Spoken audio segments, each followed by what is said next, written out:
Alright everybody, hey, and welcome to a brand new type of video. Today, we are going to be taking a look at the Kingdom Hearts 4 trailer. God, that sounds very weird to say out loud. We'll be taking a look at the Kingdom Hearts 4 trailer, breaking it down piece by piece, and we'll be figuring out if we can get an idea of what's going on with this game. I mean, don't get me wrong, it was all just like a CG trailer mixed with some just placed in their gameplay, but it looks incredible, and I cannot wait to get my hands on it. So let's begin. First off, we have right here the Lost Masters arc, or Lost Master arc. And if you remember, at the end of Kingdom Hearts 3, well, not us technically, not Sora, but we know where the Masters are. The six Masters technically: Lushu, Ira, Envy, Gula, Aced, and Ava. Well, no, not Ava. Oh, yeah, no, Ava's not there, is she? At the end of that. No, she's not. Never mind. So the 5 Masters and Lushu. They're all there in that scene. So they're back in the real world. I'm going to call it the Disney world. This one we're going to call, obviously, Quadratum. So, to better analyze this stuff. I'm not going to be going through the other 2 trailers, mainly because I only care about Kingdom Hearts 4. I honestly don't care about Dark Road, and I don't care about the Link game that they're having, another mobile game that they're coming out with. It looks cool, but I'll probably touch on that when the game gets closer to release. Anyway, we're in the Lost Master arc. For those that don't know, the previous arc was known as the Dark Seeker Saga, or the Dark Seeker arc, basically having to deal with Xehanort, Ansem, and all of that. So this just Nomura's telling us we're in a new arc, new story, or not new story, but new everything, basically. And with that, let's begin. I also just realized that my stupid ass hit the fucking stop record button. Alright, let's begin.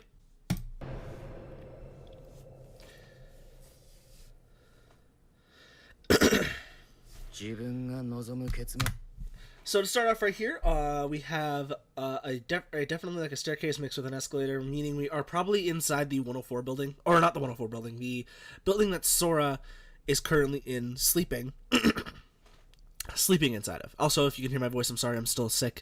I apologize. But yeah, no, this is definitely going to be an interesting way. We also have the voice here, which is the Master of Masters, because Nomura had said in Q&A that the person overviewing the entire trailer is someone we are very familiar with. In this case, it was Master of Masters. He says here, if this isn't the ending you desired, if it brings you despair. You can even get a better look at Shibuya right out here, and especially some shadow, heartless, or maybe just darkness all over manifesting into one big dark ball. And then he says, then leave this world for another.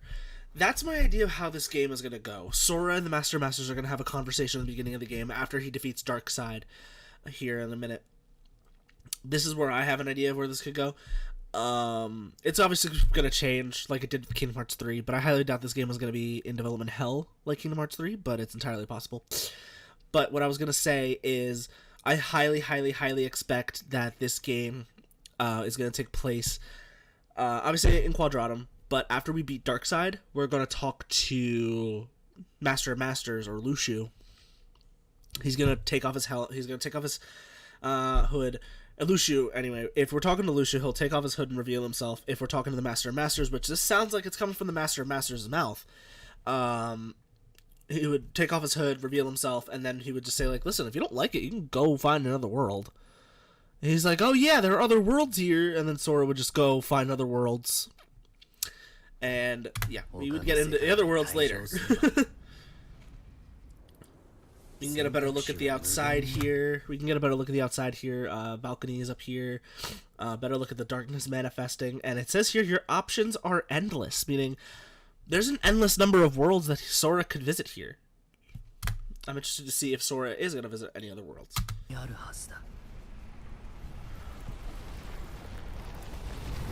Or what world they would be visiting. The heart resides within the soul, which in turn is guided by fate to its rightful place. So the heart resides within the soul, which in turn is guided by fate to its rightful place. This is in the same font as like the thinking of you wherever you are text, in my opinion. So I think this is like Kyrie trying to reach out to Sora, saying like, listen, don't give up hope. You'll be able to come home eventually, or something like that. You know, I'm not exactly too sure, but this next scene here is what I'm very interested to see. This right here, if you see right up here, don't know about you guys. I'm gonna zoom in post.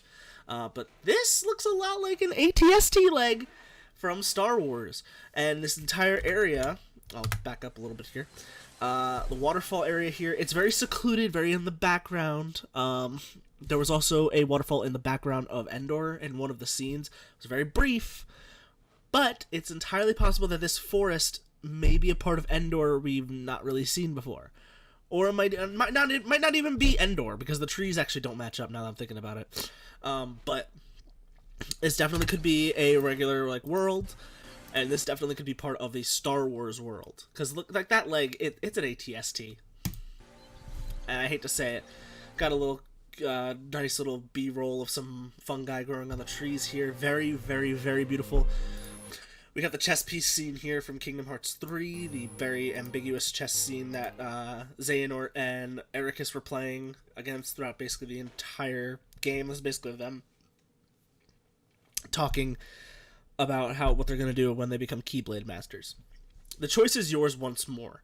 The choice is yours once more definitely means, like, hey, you could stay here and, like, help out or anything like that, or you can go home. Basically, that's what I feel like that's what that means. Also, the canon ending for the Yozora boss fight in Kingdom Hearts 3 Remind is the losing ending. I have basically the entire Kingdom Hearts novelization. And at the very end of the book, it says what Yozora says at the very end. It's like, I forget what he says. He says something along the lines of, I will I will save you. Excuse me. I apologize. He says, I will save you or something. And then it cuts to black, cuts to the whole, I've been having these weird thoughts lately. Is any of this for real or not? But here we go. We have our first look at our beautiful boy Sora, looking absolutely beautiful. We got the beautiful necklace chain here. We got the beautiful like black coat. We got the nice little undervest right here in the white tank top he has on underneath. This is actually the exact same outfit. Let me see if I can pull this up. This is the exact same outfit he has at the very end of the critical mode. The end of the critical mode art. Or no, now that I'm looking at it, it kind of looks like that. If I can open link in new window. There we go. Oh, whoops. So like this is basically what you're gonna be looking at. It's kind of a mixture, in my opinion, of Riku's jacket mix. Oh no, actually no, Sora's jacket's there too. It's just he has a different undershirt. It's more like a vest. But these are actually like Kingdom Hearts themed clothing lines that you can buy in Japan.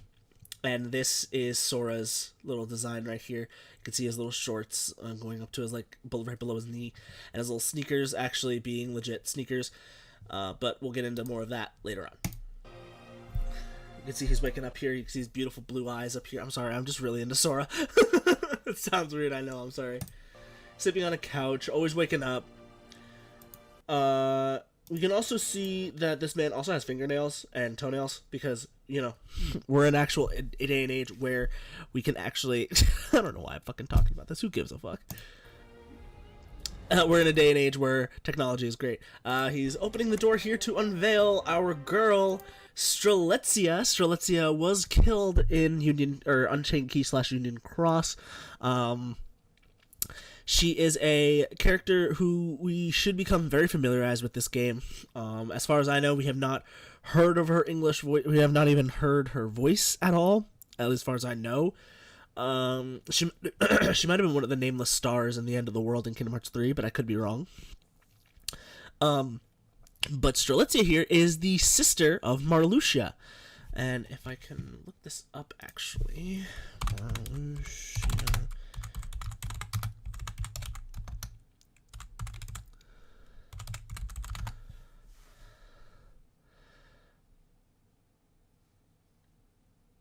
Okay, so you know what's actually interesting? IX in her hair right here. If they flipped it around, it would be XI, which would be Marluxia's number in the organization. So just thought that was a neat little bit of trivia. I thought that's what it was, but I had to just double check. I could have been wrong though, but I was not. I was actually not wrong at all. So let's continue on. Let's see here. She walks into the room, probably introduces herself as Strelitzia. Sora can understand, and then you've been asleep since you arrived in this world 7 days ago, not years ago, days ago. I'm just a fucking idiot. Anyway.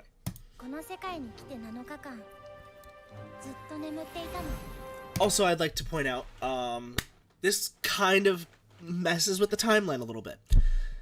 In Kingdom Hearts 3, you know, you go through the entire game. And then you buy Remind, you go through Remind, right? Then the Limit Cut episode of Kingdom Hearts 3 Remind takes place a year after Kingdom Hearts 3. So if Sora was sent here at the very end of Melody and Memory, or at the very end of... If Sora was sent here at the very end of Kingdom Hearts 3, 7 days later, Riku has yet to even understand what the hell is going on. Unless they're going to make up something like... Because time flew differently in the Realm of Darkness, so why would time not flow differently here as well? Because Sora looks a lot older, and not only that, he looks a lot more mature in this art style. But like I said, I'll get more into that later on. But definitely, I cannot wait to see where they take that route, because it's very interesting. Because also, Melody and Memory took place during that 1 year time jump for Limit Cut. But we won't tread on that for too long. So we're walking out here onto the balcony. People have already been able to dox everyone. I was able to dox where Sora is. I'll put the image on the screen if I can find it. It's actually really, really funny. So we introduce ourselves to Quadron with this beautiful landscape here with the busy streets down below, and really high-rise buildings. In all honesty, I have a feeling, and this building over here in the distance kind of looks like the building that Riku would walk past in his dream in Kingdom Hearts, in the one he talks about at the secret episode of Kingdom Hearts 3, where he sees Zora hanging on top. I could be wrong, though. It might just be a building under construction. I'm not exactly too sure. But I have a feeling Sora here was going to be referencing, you know, Sora can never keep his mouth shut. He'll be referencing San Francisco here. This is basically also going to be a good area, too, to teach you flow motion. You can run up walls again. And just everything, man. Introducing the world of Quadratum, basically. We have a lot of Japanese text here. Has yet to be translated, so we're not exactly too sure. It's highly doubtful that this will even be translated. But Strelitzia is here saying it's basically a world full of life, which we can see right here. We have this gentleman on his phone, which I'll make fun of him in a little bit. But for you and I, it's similar to an afterworld. So Strelitzia did die in Unchained Key or Union Cross at the hand of Ventus, and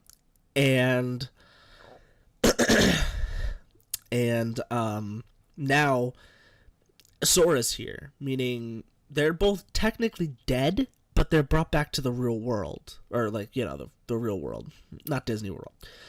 So in this case, it's their afterlife. Maybe they're limbo more like, but seems like darkness is seeping through this little area right here. It's interesting. You can see these little signs right here. I thought this sign was the inverse symbol for a second when I was rewatching the trailer, but I was wrong. And also, apparently this is the area that the 20th anniversary took place in, which was kind of funny. I got Darkseid stomping his feet. We got a little Keyblade symbol right here, or keyhole, like, icon right here is a little Easter egg. What I mean by I'm going through everything, I'm literally mean I'm going through everything that I can find in this trailer. I got him cars, actually. You know, he's able to pick up cars. It looks like he can corrupt everything into darkness, which is very strange, very interesting. He's probably gonna... He also is just, like, using psychological powers to probably throw stuff at you, and we'll see later what we can do with that stuff. We got this guy right here who I'm making fun of because all he's doing is just taking pictures and recording himself. just so we can get views. Kind of upsetting. I'm not gonna lie, man. He's just using this for clout, and it's very upsetting. So we got also people some running away. Like I said, he's just wanting to record. And we have our badass boy Sora here with the same running animation in KH3, always running headstrong into danger. That's what we love about him. And we have this scene right here. Boom. We have that beautiful scene of where the Kingdom Key comes in, knowing now that we are in Kingdom Hearts, that this is still Kingdom Hearts. And we have our first gameplay segment up right here. We can see our normal HUD. I think someone said that this is build down here. This says build. I don't know what he could be building. This isn't Fortnite as far as I know. This also down here looks like Nomura's artwork. Go away. It looks like Nomura's artwork, unless he wants to do it animated again. I don't know, but that'd be so cool. We still got the, we got a different UI a little bit. Similar UI to Kingdom Hearts 3 with the MP bar and the HP bar. But we also have the shot lock gauge right here, or it might not even be shot lock for what we're about to see in a second, but normally the shot lock gauge should go over the health bar, but this is just probably a temporary placement that they have it in, because they had this as a temporary placement in the older Kingdom Hearts 3 trailers. Also, we can see something here is on sale, but I don't really know what that is. It's probably a Sony thing, in all honesty. But let's continue on. We can see that Sora can use flow motion here. Looks like he can run over walls over there, and that's what I wanted to talk about. He can do... Let me see if I can slow it down here. Playback speed, 0.5. So we got Sora coming in, doing some flow motion. You know, bouncing on the wall, bouncing on this, and then bouncing up top there. And then, boom. Oh, whoops. So he flips the Keyblade backwards and uses the keychain of the Keyblade as his grapple hook, which looks insane. You can even see it right here, where it goes like right here to the butt of the Keyblade and just goes all the way out. It looks so cool. We can even get a better look at it right here. You see the chain is coming up right from here. So we actually have some decent new Keyblade transformation type moves that we can use during this segment, during the game, which actually looks interesting. I can't wait to use. We also transition here from a quick cut. Nothing is different about the HUD as far as I know. This probably is changed to what is it in KH3? When you're running up the wall, you can do like a little attack on the wall. I'm not exactly too sure, but it does look like something transformed here. Let's see. No, actually, it's just an animated command menu, which is insane. I also hope that the command menus or the custom command menus, or themed command menus, come back. I really hope they do, because themed command menus were always my favorite thing in any Kingdom Hearts game. We got Sora running up the wall here, like in flow motion. You can see here he's doing, like, you know, Sora shit, acrobatic shit, but you can also see he ditched the clown shoes. My boy ditched the clown shoes, and now he has actual legit shoes. I am proud of him. We also have this scene down here, very reminiscent of Versus 13. This entire trailer is very reminiscent of Versus 13, with the point being of, like, the side-by-side comparisons of everything like that. I might, I'm gonna see if I can find a picture of that as well, but if I can't find it, I'm sorry. But definitely 100%, this is like Noctis running around that hallway and stuff. We have excuse me. We have Sora here, who looks to be preparing a block attack. And this doesn't have a button on it or anything, but let's say like this would be X or circle or triangle or A, B, Y, or X for like controller. And then you would press the button that lines up. You can do a perfect block, which then could lead into this drill punch right here, which would be amazing if it actually could be true. You drill him and then he knocks out. Which also you can definitely see its dark side because of the heart missing in his chest. So, you know, we got the whole Sora's about to get punched, but then he's charging, and then we cut to this. However, if you do leave this world behind, don't expect to return to the one from which you came. We got Lucio here, and we got the Master of Masters. I'm very excited to see Sora's reaction to Xigbar being alive. Well, Xigbar, basically, Xigbar is confirmed to be Lucio at the end of Kingdom Hearts 3. If you don't leave this world, if you do leave this world behind, don't expect to return to the one from which you came. I believe he's talking about don't try to, if you do leave this world to try and find a way back home, don't try it. It's not going to happen. He's basically trapped him here. Master Masters' grand plan is to make Sora disappear. He did it with Yozora, and now he's going to probably do it with Lushu, because he only trusts Lushu to get it done now. Something happened with Yozora, and I'm curious. He basically wants to bring the realm of Kingdom Hearts here, the realm of darkness here. Kingdom Hearts 4, we got the IV. When I first saw this trailer, I thought it was the I again. But then after they lit up and it just made the V, I lost my shit. Like, oh, it looks so good. This new logo and everything like that, very clean, very nice. I can't wait to see it, more of it. We also have this scene right here with Donald and Goofy in the underworld of Olympus Coliseum. I don't exactly know for sure if 100% if it's the underworld, but it seems very reminiscent of that. They are looking for what we presume to be Sora, but then Goofy says, I don't know, but I sure hope he can help. This means that they're looking for Hades, because this is the same fire animation in Kingdom Hearts 3. Donald sees him and is not wanting to talk to him. Just where do you think you're going? And so they're looking for Hades. They found Hades, and now he wants to attack them because it's Hades. Magic in the Making is the brand new text they're also going to be using instead of now in development. But that's the entire Kingdom Hearts 4 trailer. I hope you enjoyed this analysis. If you did, please be sure to give it a like, comment, and subscribe to the channel. And also follow me on Twitter at SoraIncarnate for daily updates on future LPs and future events involving Kingdom Hearts. For reference, I will be doing a Kingdom Hearts themed Let's Play and stream. Most likely a stream because I still need to do some ideas for my Let's Play. But I will be doing a Kingdom Hearts stream sometime in the near future. Probably around next week, I want to say. I'm not sure. Like I said, follow me on Twitter and you'll be staying updated, alright? But with that being said, guys, thank you guys so much for watching, and I will see you in the next one. Take care, everybody, and I hope you guys have a wonderful rest of your day.